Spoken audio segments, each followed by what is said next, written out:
Hi guys, Harry here, and welcome to my breakdown of Doctor Who Redacted Episode 3, Lost. And this episode turned everything I thought I knew about this series up on its head. But before we get into the video, don't forget to subscribe, also leave a like and comment down below. And let's get into the video. So, Lost opens from Hysteria, where the alien Korath has seen Jordan and Cleo, and is about to teleport down to Earth. However, Jordan tells Cleo to run, which is a reference to everything the Doctor says to his companion, run whenever they're in danger. And they run out of the hotel, but Cleo wants to go back and help Rani. However, Jordan insists this is mad, as that thing is a giant super soldier, so like a reference to Captain America or the Hulk. But Cleo wants to help Rani, however the hotel has disappeared, which again is massively weird. However, I think this is a good bit of world building, as Cleo instinctively wants to tell the other girls, and I think this is great as it shows that they do have a real connection.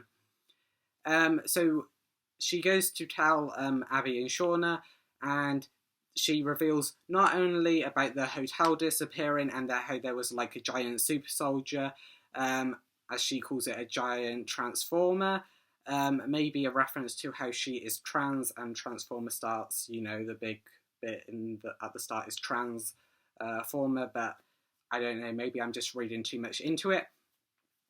And she's telling them that not only is what they're searching for, the blue box, is called the TARDIS, and it's actually, well, as we know, a time and space machine, that the Doctor can be either gender, a man or a woman, and this is it's insane because this is the first time we've seen the Doctor in this series as a woman, revealed to be a woman, as of course we know the Doctor is a woman already, but this is the first instance in where the Doctor is described as a woman. However, Abby doesn't believe Cleo that the hotel just disappeared. And this is a reference to World War III, where everyone was thinking, especially people with conspiracies were like, oh look, an alien. And then there's in front of them, when it's right in front of them, they won't believe it. I just went down a shop, and I was thinking, the whole world's changed. Aliens and spaceships all in public. And here it is. How can they do that? They saw it. You're just not ready. You're happy to believe in something that's invisible, but if it's staring you in the face, nope, can't see it. However, the Abby searches for the TARDIS online at the request of Cleo, and it doesn't come up with anything. However, this is another reference to World War III, where maybe it was the police database had on it TARDIS, maybe this was in Aliens of London, and the TARDIS came up and it was a red alert to track down the Doctor who used to work for UNIT. So, but on this one, the TARDIS has not come up, which is the thing we go into later in the episode, Lost. Everything, every bit of information, every person who knew the Doctor is lost. So, it is revealed that Abby's mum is unwell, and this is a great comparison to Cleo's mum, who Jordan said was ill in the last episode. However, it was exaggerated by Jordan, and Cleo's mum is actually fine. It was just a migraine, not a stroke, and Jordan was exaggerating the cause, but this time Abby's mum seems actually seriously ill. However, then going past that, we get mentions of all these people disappearing, which is the main piece of this episode, people being lost.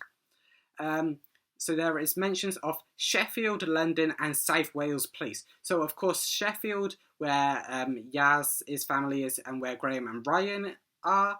The London Police, so where Rose, Martha and Donna were. South Wales Police, where Torchwood was and where Captain Jack had his team of, obviously, Torchwood 3 in Cardiff. So that is a lot of people. And Shauna, who lives by Yaz, as it was revealed in the last episode, that her sister and also her mum have gone missing too. And of course, there was a big deal with Yaz's mum knowing things from arachnids in the UK, what the Doctor did and who the Doctor kind of was. However, there is a real big piece in this where Abby says a person usually goes missing every 90 seconds, although they are usually found within 24 hours. But when it doesn't, that's when it becomes a big thing on the news. And I think this is insane, because there's real people missing out there. We saw it with Yaz, how she wanted to disappear and run away. And this is a thing in this show, that you should never run away with your problems. There has to be someone you've got to talk to, whether that be a friend, a family member, a teacher, your employer. Someone out there cares about you, and you should never feel like you're not cared about. Your life is important.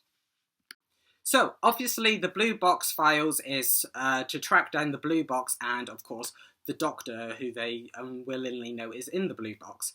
However, it has been revealed more and more about the Doctor, and Cleo again brings up that, remember the Doctor, we thought he was a gang leader, but it turns out that the Doctor is the one inside the Blue Box. And Abby and Shauna have both forgot the Doctor. There have been little hints that I forgot that I didn't mention, because I wanted to mention it here before in this episode, when they were going through the TARDIS and how the Doctor could be a man or a woman. But they have both forgotten the TARDIS and the Doctor, and Abby has said Doctor Who, which is of course the show name, which has to be said at least once every time we get some new companions, and these are basically the companions / main characters of this series. So when they leave, Cleo again comes to Jordan, and they are talking about their mum and dad. And now Cleo is thinking she believes more about this podcast, and she thinks her dad has been redacted. And I've got to say that even though that this is a big thing, that Cleo's dad went ages ago, and you can obviously see there are a lot of parallels between Jordan being a mummy's boy and Cleo being a daddy's girl, especially that's where the stereotype comes into it, mummy's boy and daddy's girl, and this is the real thing with Cleo being transitioning into a girl. However, she was only a boy before her dad disappeared, striking how different really Cleo and Jordan really are. However, I think the real thing that will be revealed is Cleo's dad just left, and that is the thing that she'll have to deal with. And yeah, it's really sad when I'm saying it, but I think that's the thing. Cleo's dad will have just chosen to leave, and she's gonna have to deal with it. However, getting back to some less dark stuff, but still pretty dark, Abby is revealed to live in Scotland, or at least her boyfriend is, and Shauna wants obviously to be with her when she's talking to her nan. It is revealed in that, and when her nan says courting to in reference to her wanting to date Abby, or her setting her up with this Megan that lives nearby, who is a lesbian, she says, I'll just hop in my time machine then, which is of course a reference to Doctor Who, where the Doctor and his companions just hop in the time machine and travel in time and space. However, there is this weird thing. This is Shauna's nan that says this. I want to see you, Abby. That's all I've ever wanted for you. And you might not think this is any weird, but this is weird to me, at least anyway, because this is, she's tried to just set her up with this lesbian Megan, and she said no. And then instead of saying Shauna, she says Abby. And this is definitely Shauna's nan. This isn't Shauna. I want to see you happy. That's all I've ever wanted for you. I am. Because she then picks up saying, I am, or I am, something like that. It's weird. I don't get why she says, I just want you to be happy, Shauna, or I just want to see you, Shauna. Not, is she telling her that actually go for Abby? after just try to set her up with Megan, but it just feels a bit weird. However, it is revealed that not only has the people from the previous episode gone missing, also Rani's mum and dad have gone missing. And it's not just Rani's family. People all over have gone missing. Again, another reference to Graham and Ryan gone missing. And Cleo then realises they are all connected to the blue box. And of course, the Doctor. They obviously don't know the Doctor yet, but the blue box is obviously the Doctor, although it might be the blue box. We don't know whether this is affecting their memory of the Doctor or their memory of the TARDIS. However, Rani's mum and dad knew the Doctor more than the TARDIS, so it is probably the Doctor affecting them being redacted from reality. So, we know that Cleo has a job, and she is revealed that she works at the Queen Victoria Theatre, but everyone else thinks it's the Lost Queen Theatre. And when she tries to leave the Queen Victoria Theatre, she goes obviously to St James's Park, and the statue that normally has Queen Victoria just has an empty throne. And this is insane, because even when she phones Abby and Shauna, they have forgotten Queen Victoria as well. And it's not like they've just forgotten her. There is no literal statue of Queen Victoria. The subway names have changed as well to take out Queen Victoria. And this is insane. And it's insane. Like, things from, I said last episode, maybe the files Abby had on the Doctor or the blue box have been redacted from reality, and it seems that they have been redacted from reality. Remember, Queen Victoria played a big part. She was the one that basically laid the foundation of Torchwood. I saw last night that Great Britain has enemies beyond imagination, and we must defend our borders on all sides. I propose an institute to investigate these strange happenings and to fight them. I would call it Torchwood. The Torchwood Institute. And if this Doctor should return, then he should beware, because Torchwood will be waiting. The obviously company to stop alien forces, and it was really built to stop the Doctor, and then it obviously revealed into the spin-off Torchwood, where Captain Jack reshaped Torchwood after the first one fell, and reshaped it to actually save the Earth from hostile aliens, but to do the Doctor's work, and obviously not save the world against him, because he's saving the world. But Queen Victoria is a big part, which is why she might have been redacted. She not only laid the foundation for an alien defending the world group company. She obviously met the Doctor and Rose, and obviously this led to the main foundation of Torchwood being created around the Doctor. So maybe Torchwood has gone as well. We saw it in Unit in Resolution, where Unit was gone. So maybe Torchwood has gone as well. Anyway, Shauna is the person interviewing the guest this week, who is Tanya, who is a friend of Ryan Sinclair. However, we don't see this interview, because Shauna phones up Abby and says that the Tanya woman who she went to see doesn't remember Ryan at all. And she goes, well, it's on her Twitter feed, just check her Twitter feed. And Shauna's like, you check her Twitter feed. And all her Twitter feed about Ryan Sinclair is gone. Another reference of how the Queen Victoria statue had gone. The Twitter, all the evidence there has gone. It has been redacted from reality. And there are no raw news reports about Ryan and Graham gone missing. It's just insane how far this has gone.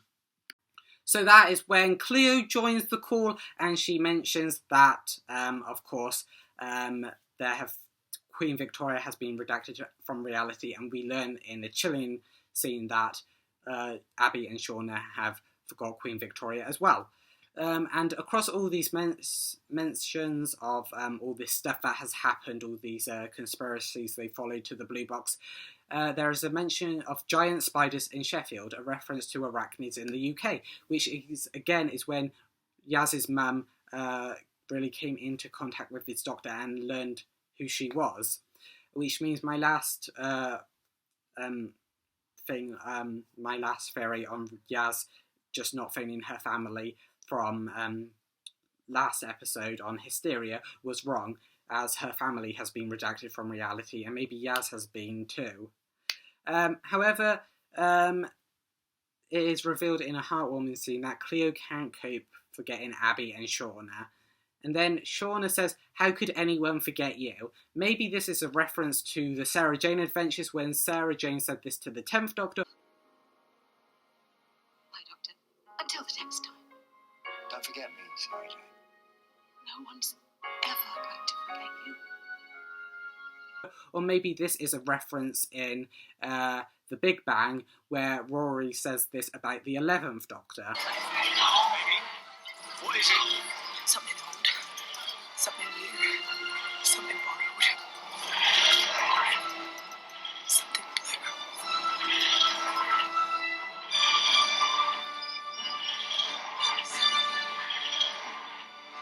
It's the Doctor. How did we forget the Doctor? I was plastic. He was the strip artist. And it is a fun scene where Cleo is like, okay, how could you forget me? But maybe we should get matching tattoos like I do, the Doctor in the TARDIS, or our names, just so we don't forget each other. Again, like the tattoos, like tallies they had for the silence. So Amy, Rory, the Doctor, River, and Everett Canton Delaware the third didn't forget the silence. And I think this speaks volumes about them. Cleo, Abby and Shauna all have different beliefs. At the end of the day, they all do this podcast, but they all have different beliefs. Abby believes in the podcast and all the things they do about the Blue Box Files. So she is a Doctor Who believer, really, in the way that we, Doctor Who fans, we see them as these aliens and what they are like. And Abby believes this. However, Cleo believes in conspiracies, so FBI cover-ups, the Illuminati, stuff like that, police corruption, stuff that could be real, but stuff that could be entirely false. And Cleo believes in friends and family. She is very much the more grounded personality, and she believes in the people close to her, the people supporting her, which is how we should all really believe in our lives. It's great to believe in Doctor Who, it's great to believe in conspiracies, but really we should all believe in what Cleo believes.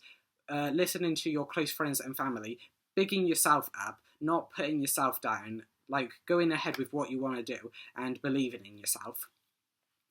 And I just want to draw again the parallel between Cleo and Jordan. Cleo's mum comes and is revealed that Cleo used to be called Jaden, and Cleo's mum is very worried about Jordan because he hasn't answered his phone. And Cleo is again using this kind of she's not really falling for it. Like, she thinks her mum is putting it on how Jordan has been her favourite, but in a bone-chilling scene, it says, Jordan's gone. That is all. Just 2 words, and it just really sends a shiver up your spine when you first heard it.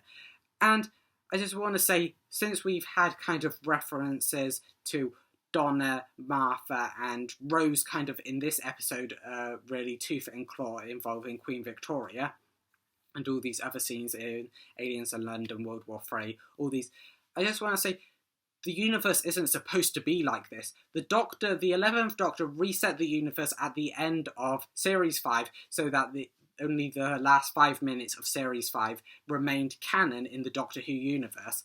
The cracks in time destroyed the universe of Series 1 to Series 4 and most of Series 5, and so this shouldn't happen. They shouldn't remember Aliens in London, they shouldn't remember Adipose Industries, they shouldn't remember World War III, they shouldn't remember Smith and Jones. This stuff should not happen in the Doctor Who universe, which means that this might be happening on a massive universal scale. This might be the biggest thing to happen in the Doctor Who universe, and it being revealed in a side series, in a spin-off series, means that this is not just essential to watch my videos or just hear about this. It is essential to listen to this series. It's essential that you watch this, because Russell T Davies in his part 2 era might bring this back in a big way. But that is it for my episode on this my video on this episode, sorry. But if you like this, don't forget to leave a like, subscribe, let me know down in the comments below what you thought of this episode, share it out, and I will see you in the next one.